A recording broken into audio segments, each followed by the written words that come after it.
और जनूबी अमेरिका के बोलीविया में आई शदीद बाढ़ ने हजारों लोगों को घर से बेघर कर दिया। दरअसल जनूबी अमेरिका के बोलीविया में भारी बारिश के सबब वहां की 3 बड़ी नदियों में सैलाब आ गया, जिसकी वजह से लोग अपने घरों को छोड़ने के लिए मजबूर हो गए।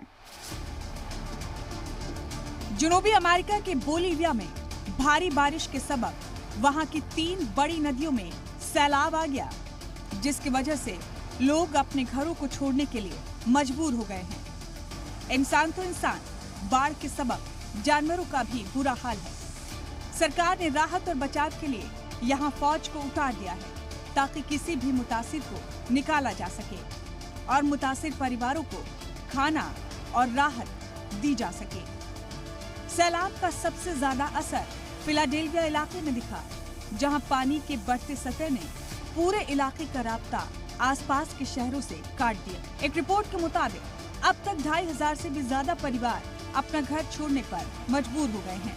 मुल्क के महकमा मौसमियात ने इस इलाके में ऑरेंज अलर्ट जारी कर दिया है, जबकि सरकार ने यहाँ किसी भी तरह के रेल और हवाई सफर पर फिलहाल रोक लगा दी है। कुछ दिनों से लगातार हो रही बारिश के सबब यहाँ की 3 बड़ी नदियों का आबी सतह बढ़ गया था, जिससे इलाके में खौफनाक सैलाब आ गया।